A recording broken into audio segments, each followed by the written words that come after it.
Tonight, the President of the United States is picking a fight with Bruce Springsteen. Not over policy, not over a law, not over some major constitutional crisis.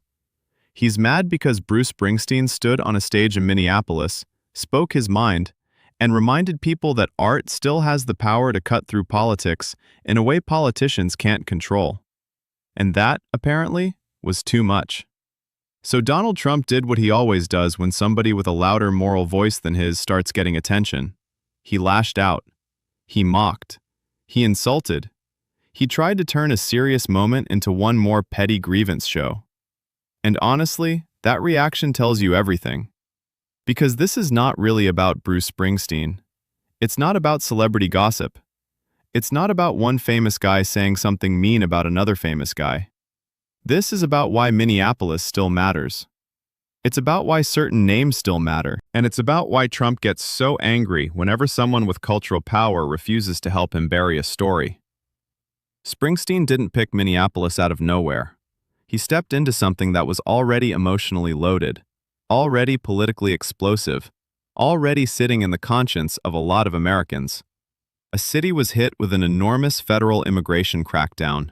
Communities were shaken. Fear spread through neighborhoods. Businesses were impacted. Families were on edge. And then people died. Renée Good, Alex Pretti. That is the center of this story. And once you understand that, Trump's outburst starts to make a lot more sense. Because what happened in Minneapolis was not just another political fight for cable news to chew on. It became something bigger. It became a symbol of force, fear, resistance, grief, and the question of what kind of country this is supposed to be when power shows up in the streets. That's why people are still paying attention. That's why artists got involved. And that's why Springsteen hit a nerve. What happened in Minnesota back in January was described by state and local leaders in extraordinary terms. They were not talking about some normal enforcement operation.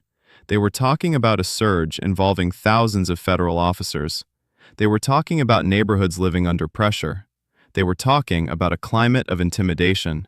And they were talking about legal action against the federal government because they believed what was happening crossed serious lines. Now, whenever something like that happens in America, there's always a scramble over the story. One side says this was necessary. The other side says this was abusive. One side says restore order. The other side says this is terror dressed up as policy. One side points to legality, the other points to humanity. And often what gets lost in that fight are the people at the center of it. That's what happened here too. A mother of three, Renée Good, was killed in Minneapolis in early January during this period of federal enforcement. Later that same month, Alex Pretti, an ICU nurse who cared for veterans, was also killed. And from that point on, the story was no longer just about policy. It was about loss. It was about grief. It was about whether government power was being used in a way that people could still recognize as morally legitimate. That's where the argument changed. Because people can disagree all day about immigration law, federal authority, city policy, all of it. But once you have dead civilians, once you have memorials forming in the cold, once you have families trying to make sense of lives shattered in public, something shifts. The atmosphere changes. The language changes. The emotional stakes go way up. And that is exactly why this became fertile ground for someone like Bruce Springsteen. Because Springsteen has built his entire public life around the emotional landscape of America. Not the polished version, not the campaign ad version, the real version, the bruised version, the haunted version, the version where patriotism and pain often live side by side. That has always been his territory. So when he released a song called Streets of Minneapolis, dedicated it to the people of the city, to immigrant neighbors, and to the memory of Renée Good and Alex Pretti, he wasn't stepping out of character. He was stepping directly into the kind of American story he has been telling for decades. And that matters, because critics on the right always try the same trick when artists speak out. They say, stay in your lane. They say, just sing. They say, nobody asked your opinion. They act like politics only becomes offensive when it comes from a guitar instead of a podium. But that's nonsense. Art has always been political. Music has always shaped public feeling. Songs have always helped people make sense of grief, war, class, injustice, hope, betrayal, and national identity. The only reason people suddenly pretend otherwise is when the artist is saying something they don't want amplified. That's what's really happening here. Trump is not angry because Bruce Springsteen entered politics. Trump is angry because Bruce Springsteen entered politics on the wrong side. And even more than that, he entered it with credibility. That's what makes this so irritating for Trump. Because Springsteen is not some random internet celebrity chasing relevance. He's not some actor tossing out a hot take for applause. He's one of those rare public figures whose voice still carries a sense of seriousness. You may love his music or hate it. You may think he's overrated or legendary. But almost nobody hears Bruce Springsteen and thinks shallow. That's not the reaction. The reaction is weight, history, conscience, America talking to itself. And that's why Trump's insult routine felt so small by comparison. Springsteen puts moral language into a public wound, and Trump answers with playground stuff. He's a loser. He's deranged. He's washed up. Okay, that's not really a rebuttal. That's a man who doesn't know how to handle criticism unless he can make it ugly enough to distract from the substance. And the substance here is very uncomfortable. Minneapolis became a national reference point again, not because it asked to, not because it wanted another chapter of public trauma, but because something happened there that exposed deeper fault lines in the country. How much force can the federal government bring into a city before people stop calling it order and start calling it occupation? How much fear can a community absorb before resistance becomes the default response? How many times can institutions ask for trust while basic questions remain unresolved? Those are serious questions, and songs, sometimes, are better at asking serious questions than speeches are. That's one thing I think a lot of political commentators miss. They treat music like decoration, like background noise around the real action.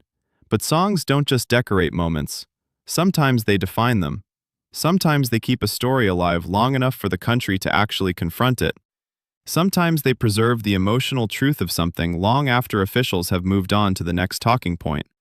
Sometimes they stop people from forgetting. That's what Springsteen's song did, and that's why Trump hated it. Because memory is dangerous when power wants closure without accountability. And Minneapolis did not just produce grief, it produced solidarity. That's another part of this story that I think matters a lot. People didn't simply watch this happen and retreat into private outrage. There were protests, there were memorials, there were neighbors showing up for each other, there were local leaders speaking out, there were community groups trying to help people survive the pressure, there were artists lending attention and energy while the wounds were still fresh. That's important because one of the easiest mistakes to make in political storytelling is to treat ordinary people as scenery. The big names get all the focus. The president said this, the singer said that, the mayor reacted, the party responded. But the real story is usually lower to the ground. The real story is the family that has to wake up the next morning without someone they love. The nurses' colleagues trying to process what happened. The immigrant-owned businesses wondering if customers are too scared to come back. The neighbors dropping off food. The veterans standing at a memorial. The people gathering in freezing weather because they cannot bear the idea that this might all be normalized. That is the story. That's where the moral reality lives. And that is exactly the kind of reality Trump can never really speak to. He can dominate attention. He can flood the zone. He can insult, distract, threaten, and redirect. But he has never shown much ability to speak honestly to grief unless he can weaponize it. That's the difference. Springsteen looked at Minneapolis and saw a wound in the country. Trump looked at Springsteen reacting to that wound and saw a personal enemy. That contrast is the whole thing. And if I can give you my honest take, this is where I think the Trump era has done real damage to public discourse. It has trained people to think that every reaction is just branding. Every statement is just positioning. Every expression of conscience is just performance. So when someone actually means something, when they are actually trying to bear witness, a lot of people don't even know how to process it anymore. They assume there must be an angle. There must be an agenda. There must be some cynical calculation behind it. Now sure, public figures always know they are public figures. That's obvious. But that doesn't mean sincerity disappears. It doesn't mean courage disappears. It doesn't mean moral clarity is fake just because it's happening on a stage instead of in a courtroom. Sometimes a song really is a song. Sometimes outrage really is outrage. Sometimes grief really is grief. And the country gets itself into trouble when it becomes so jaded that it can no longer tell the difference. That's part of what I see in the reaction to Springsteen. Not just anger from Trump, but this broader reflex on the right to sneer at any artist who tries to describe a national crisis in human terms. They hate that language. They hate it because it competes with the language of dominance. It competes with the language of force. It competes with the language that says, don't ask questions, don't get sentimental, don't dwell on the casualties, just trust the people in charge. Springsteen's entire intervention cuts against that. He's saying, no, we are going to dwell on it. We are going to name it. We are going to remember it. We are going to put melody and imagery and feeling around it so that it does not disappear into official memory holes. That has power, real power. Not the kind of power that signs laws, not the kind that commands agencies, but the kind that changes how people feel about what they are willing to accept. And politics always follows feeling eventually. That's another reason Trump's reaction was so revealing. He understood, maybe instinctively more than intellectually, that this was not just about one musician making noise. It was about cultural framing. It was about who gets to tell the emotional truth of Minneapolis. Was it a successful federal operation, or was it a trauma? Was it law enforcement doing its job, or was it the state becoming unrecognizable to the people living under it? Was it a show of order, or a spectacle of fear? That fight over meaning is everything. And Trump has always depended on owning the emotional frame. That's his gift. That's his weapon. He takes events, reduces them to dominance language, and dares everyone else to challenge the mood he sets. Strong, weak, winner, loser, patriot, traitor, us, them. It's primitive, but effective. Until it runs into something more emotionally durable. That's where artists can be dangerous to him, because a good song is harder to bully than a press secretary. A strong cultural moment is harder to flatten than a headline. A city's grief, once it has a soundtrack, becomes harder to erase. And let's be honest, Trump probably knows that. That's why he doesn't just ignore people like Springsteen. If they were irrelevant, he'd move on. Instead, he attacks, because attacks are admissions. They tell you where the irritation is. They tell you what's getting under the skin. They tell you what's interfering with the message discipline. And what's interfering here is memory. Memory of January. Memory of the dead. Memory of the city under pressure. Memory of federal power appearing in overwhelming numbers. Memory of local leaders and residents saying this is not normal. Memory of a country once again seeing Minneapolis as a place where the national soul gets tested. That's what he wants to disrupt. And one thing I think deserves more attention is how many different kinds of people were drawn into this story. Not just activists, not just party loyalists, not just the usual politically engaged audience. Veterans, nurses, local business owners, musicians, residents who may not agree on everything politically, but who know something felt wrong. That breadth matters, because when an issue stays inside one ideological lane, it's easier for power to dismiss it. They can label it, package it, marginalize it, call it radical, call it partisan, call it whatever helps keep the rest of the country at a safe emotional distance. But when the coalition of concern starts widening, when it starts including people who don't fit neatly into one box, then the story gets harder to contain. And that's part of why Minneapolis became so resonant. It wasn't just one activist niche screaming into the void. It was broader than that. It touched too many nerves. It reminded too many Americans of too many older anxieties about force, accountability, race, belonging, and the dangerous temptation to let fear justify anything. And then when you add music into that, the whole thing becomes even more potent, Because music doesn't ask permission. It travels. It enters people's cars, homes, headphones, routines. It gets repeated. It gets shared. It gets remembered differently than a policy memo ever could. There are people who may never read a legal filing, never watch a city council hearing, never dig through a newspaper archive, but they will listen to a song. They will hear a line. They will wonder what happened in this city. They will go looking. They will start asking questions. That chain matters. That's political too. And by the time Springsteen launched his tour in Minneapolis, the choice of city itself had become part of the statement. He could have started anywhere. He started there. That is not a neutral act. That is a deliberate act of emphasis. It says this city stands for something. It says what happened here deserves national attention. It says I'm not treating this like a side note. I'm putting it at the front of the tour, at the front of the conversation, at the front of the emotional map.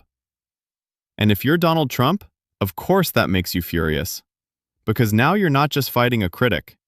You're fighting the symbolic architecture being built around a city you would rather turn into a footnote.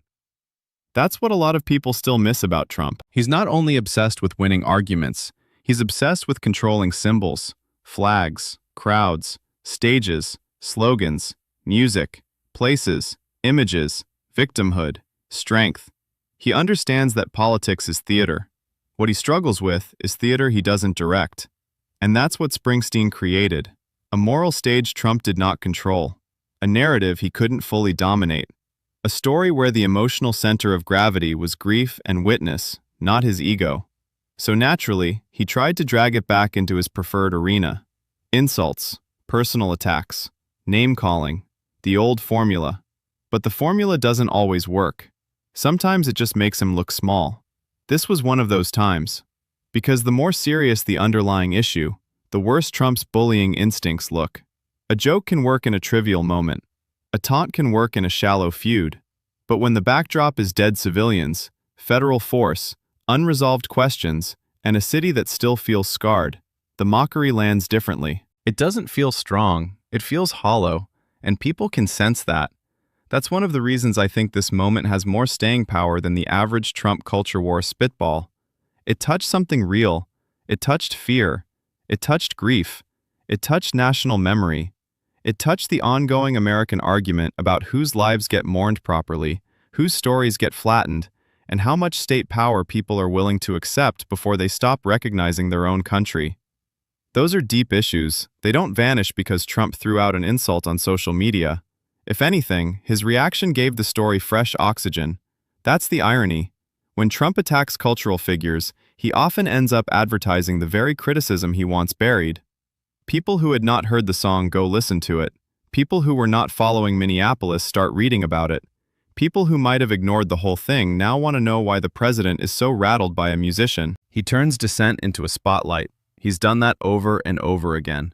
And this time, the spotlight leads back to a city with unfinished pain. Now, I also want to be careful here about one thing. Art matters, but art is not enough. A song does not replace accountability. A concert does not replace investigation. Moral witness does not replace political action. None of that should be confused. But saying music isn't enough is not the same thing as saying music is unimportant. It is important. It helps shape the environment in which accountability becomes possible. It helps keep people from emotionally moving on before the truth is established. It keeps pressure alive. It keeps names alive. Sometimes that is the difference between a story disappearing and a story remaining just alive enough to trouble power. That is no small thing. And Minneapolis, in this sense, has become a city of troubling memory. A city that keeps forcing the country to confront itself. A city where national contradictions become visible faster than a lot of people are comfortable with. That's a burden. It's not romantic. It's not glamorous. No city asks for that role.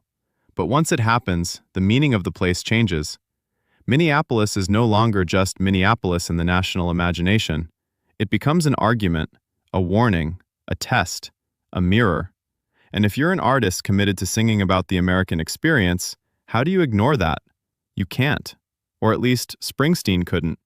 And I think he was right not to ignore it. Because too many people in public life are very good at speaking around pain without ever really stepping into it. They use safe language, managed language, language designed not to offend donors, not to spook institutions, not to endanger access. That's not what this was. This was direct. And directness has value. It clarifies. It forces response. It exposes who is comfortable with what. Trump's response exposed him too. It showed that he still defaults to humiliation whenever he encounters public dissent he cannot command. It showed that even now, after all these years, he has no serious answer to moral criticism beyond personal ridicule. And it showed that artists who speak with conviction can still get under his skin in a very specific way.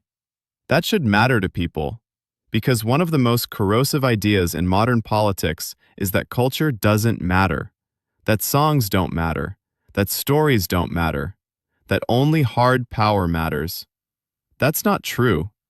Hard power eventually runs into the question of legitimacy, and legitimacy is a cultural question as much as a legal one. People have to believe something is justified. People have to feel something is acceptable. People have to narrate events to themselves in a way that allows the system to continue. When artists interrupt that process, when they say no, this is not acceptable, this is not normal, this should not be absorbed quietly, they are not operating outside politics. They are operating at one of its deepest levels. That is why authoritarians always end up fighting artists. Not because artists hold office, because they hold attention. And attention, organized the right way, becomes power. So no, I don't think Trump attacked Bruce Springsteen just because his feelings were hurt. I think he attacked him because Springsteen did something much more dangerous than insult him. He made it harder to bury Minneapolis. He made it harder to flatten the dead into abstractions. He made it harder to move on without asking what really happened and what it says about us. That is the threat. And in a strange way, Trump's meltdown confirmed the value of the song.